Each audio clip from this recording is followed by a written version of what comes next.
That was much easier to get. Mark, thank you for inviting us on Siren, and welcome to the Life of Wooden Boats. Let's start with why the boat is called Siren.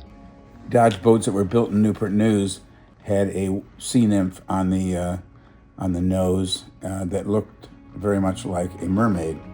But my brother is classically trained in Greek mythology, and he pointed out that sirens had wings and mermaids had arms, and so we decided to name the boat Siren. So it's a 21 or 21 and a half foot Dodge called a Model 21A, built in Newport News, Virginia by the Horace Dodge Boat Works. Horace Dodge was the son of one of the founders of the Dodge Automobile Company. So his mother was very wealthy, and she had him on an allowance all of his life. But he loved boats and fast boats and racing, and he wanted to build speedboats to compete against Chris Craft. So his mother funded fantastic boat shop factory in Newport News, Virginia, and this boat was built there. I've had a close to lifelong affair with this particular model.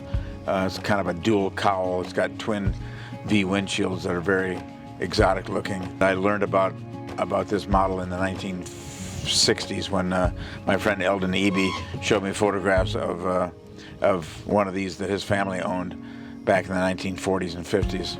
I'd been looking for one for a long time, and actually I've had 2 or 3 of them, but they're all derelicts that had been hit in a parking lot by a pickup truck and kind of halfway shattered, and I bought that for the hardware. At any rate, about 25 years ago, Bill and George Dodd, her real name was Irene.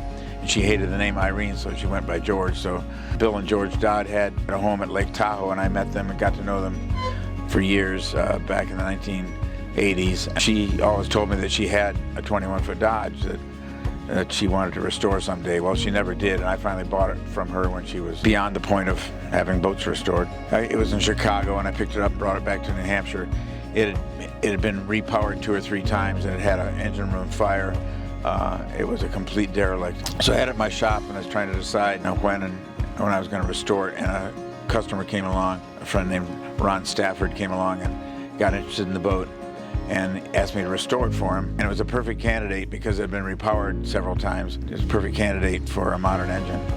Ron wanted to go 50 miles an hour, and he had the idea of putting a small block Chevy or small V8 in it. But I knew that to go that fast, that we'd wind up turning the engine at 5,500 or 6,000 RPM. It was going to be downright annoying. So I checked the weight of the original Lycoming straight 8 engine that was 115 horsepower, and found that it weighed 998 pounds. I had a friend, John Williams, in Versailles, Kentucky, who had Merc Cruiser 454 that he wanted to sell, and I acquired it. It weighed 1,300 pounds with a reduction gear and all cast iron accessories. So we rebuilt the engine and put aluminum heads, aluminum intake, and aluminum exhaust on it. Changed the transmission to a 1-to-1, weighed it, and it weighed 845 pounds, or 150 pounds lighter than the original Lycoming. So that's the engine we used, and the boat's been totally rebuilt. New sides, decks, bottom transom, mostly reframed. Just every time you get into a boat, you don't know where to stop. You put a bottom in it, and they say, oh, you got to put chines in it. Oh, we got the side planking, and one thing leads to another. At any rate, Ron had it for a number of years. He lost the use of a boathouse that he'd been renting, so he had it in his garage for a few years and didn't use it much. So he asked me to buy it from him, and we went back and forth and finally arranged a deal where I could buy it. Anyway, so that's sort of the background of the boat. It does go 50 miles an hour at about 4,000 RPM, which is wonderful, and a little noisier than I wish because I put mufflers in it, but the mufflers, the whole exhaust system is 4-inch exhaust, and I wish I'd put 3-inch exhaust in it. But anyway, it's a magnificent little boat. It's a terrible boat on Lake Winnipesaukee because the water's so rough, but it's turned out to be a beautiful boat in Florida, and we have it down here in Florida with us at Mount Dora and Tavares, where we spend the winter.